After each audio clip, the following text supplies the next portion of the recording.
Games. They're the most terrifying entertainment experience of all. But why is that? It's a monster! For many of us, that first big scare was in Resident Evil. Even with that wooden voice acting. Wow, what a mansion! And those blocky mid-90s graphics, our blood ran cold when the first zombie looked over its shoulder. And from there, it only got worse. Horror video games use all of the usual scare tactics you'd find in films. But it's clear that being a part of the action is way scarier. They might share many of the same traits, sometimes even the same terrifying characters. But video games go further and scare us in a unique way.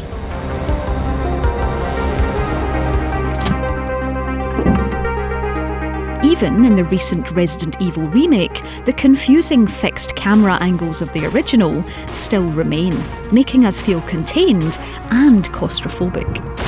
These static viewpoints were arguably a result of the technology of the time, just like the oppressive fog that shrouded Silent Hill. But it was still a perfect way for games to keep you, quite literally, in the dark. Restricting our perspective is a trick ripped right out of the horror cinema playbook. But combined with infamously awful old-school controls and a cruel lack of precious ammo, even the simple act of entering a room becomes a task shrouded in dread. And those fixed camera angles haven't been left in the past. If you were trying to freak me out, guess what? You succeeded. The makers of Until Dawn happily brought them back in postmodern form to ramp up the tension in this choose-your-own-adventure spin on the teen slasher. Fixed viewpoints lurk behind trees and in the corners of rooms, making every step feel like an unpredictable nightmare. Wow, this is weird.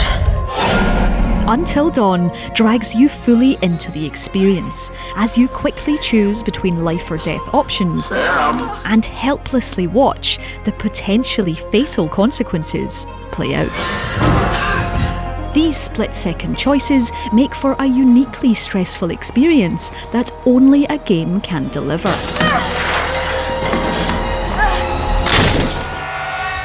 Living your own horror nightmare doesn't stop there.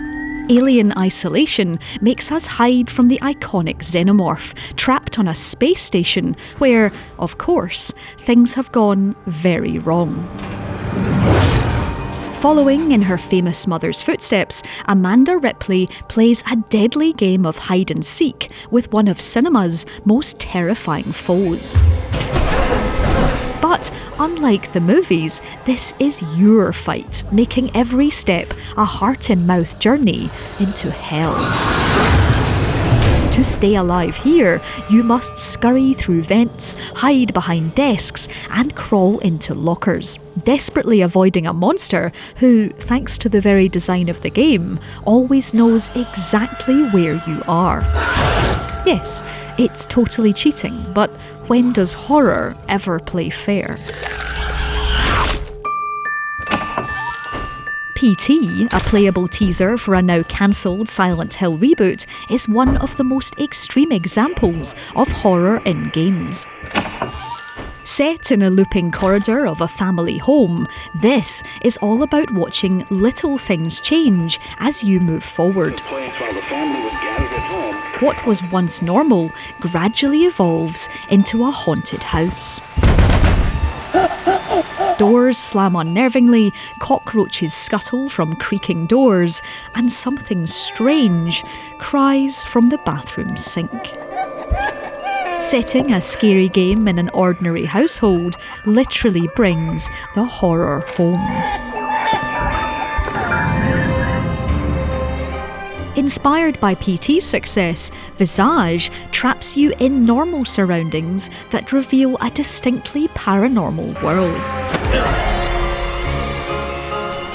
Horror might have evolved over the years, but fear hasn't. BBC Radio 1. If you enjoyed this, then please like and subscribe it and click the bell icon to keep up to date.